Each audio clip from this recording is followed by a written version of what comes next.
সে দিকাইছে আরো 10 মিনিট সময় বাকি আছে। কি করবো, 10টা মিনিট তো ঘুমাই দিলে খুব ভালোই তো। ঘুমাবো নাকি নামাজও যাবো, কি করতে পারি?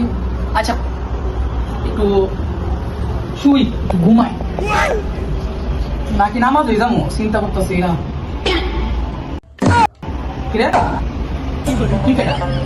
আমি কেন নামাজ না, আমি হচ্ছে তো ভিতরে টাকা শয়তান। এই দে রমজানের আগে তোরে শয়তান শিখাইতাম, ওই শয়তান। তুই ঘুমা ঘুমা, তুই যা চাইবি অনেক সুন্দর সুন্দর লাগে স্বপ্নে নিয়ে যাবো। আমার মনে হয় শয়তানের হচ্ছে আমাদের নামাজ পড়তে যাবো, বাধা বিনষ্ট আছে।